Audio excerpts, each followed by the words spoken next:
Today in this video we are going to discuss the summary of the poem Keeping Quiet. Title से ही पता चल रहा होगा कि पोएट किस बात पर एम्फेसाइज कर रहे हैं, किस बात पर जोर डाल रहे हैं, शांत रहने पर। क्या है इसका मतलब, आइए समझते हैं।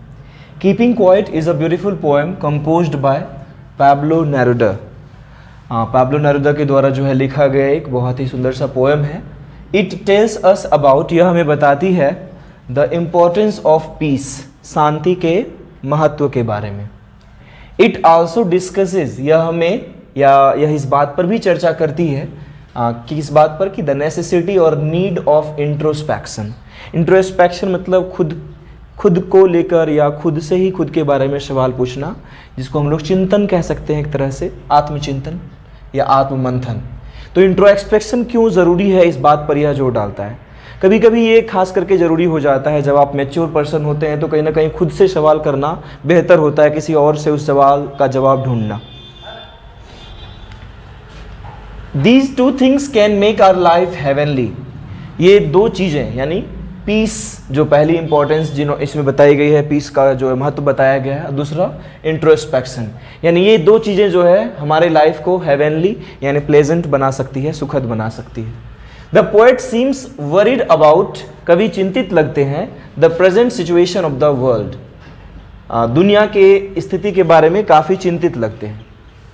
एवरीवन हैज़ ए स्ट्रेंज हरीनेस, हर कोई एक विचित्र सी जल्दीबाजी में है, यानी हर किसी को जल्दबाजी है, कोई भी मतलब किसी को वक्त नहीं है। यहाँ तक कि वही आगे हमने चर्चा भी की है पैराग्राफ चेंज करने के बाद कि इट इज़ वेरी ट्रू, यह बहुत ही सच है, सही है, that we are so busy, हम इतने व्यस्त हो गए हैं, that we don't have any time for even ourselves, कि हमारे पास खुद तक के लिए भी समय नहीं है।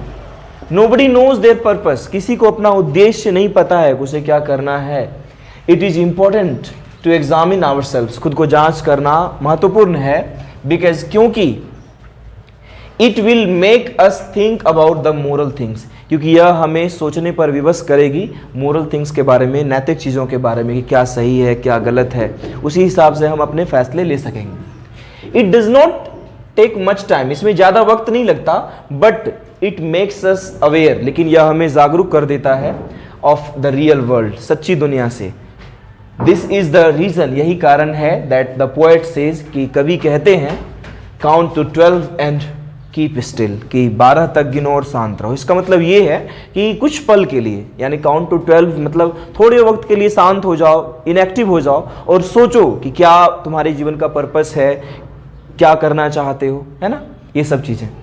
और उसी में हमने आगे ऐड करा है कि the poet says that he does not mean the total inactivity, उसका ये मतलब नहीं है कि तुम पूरी तरह से स्थिर हो जाओ। पूरी तरह से स्थिर होने का मतलब तो फिर डेथ हो गया, टोटल इनएक्टिविटी मतलब डेथ। ही जस्ट वांट्स, वो बस इतना चाहते हैं अस, हमसे, टू स्टॉप हर्टिंग आवरसेल्व्स, कि हम खुद को चोट पहुंचाना, नुकसान पहुंचाना बंद करें, एंड नेचर और प्रकृति को भी। दस इस प्रकार द पोएट हैज़ ट्राइड, कवि ने प्रयास किया है, to convey a great message. Convey means होता है पहुंचाना, एक बहुत ही अच्छा सा संदेश पहुंचाने का प्रयास किया है थ्रू दिस पोएम, इस कविता के माध्यम से। Only peace and self questioning, ये दो चीज़ें फिर से हमने दोहराया है इस बात को, कि सिर्फ शांति और आत्मचिंतन ही, आत्ममंथन ही मेक आवर लाइफ बेटर, हमारे जीवन को बेहतर बना सकती है। The earth will also look beautiful, यह दुनिया भी, यह पृथ्वी भी, धरती भी जो है सुंदर लगेगी, if we maintain these two things, यदि हम इन दो चीज़ों को मेंटेन करते हुए चलें, इन दो चीज़ों को अपने जीवन में रखते हुए, इनको जगह देते हुए चलें, तो दैट्स इट।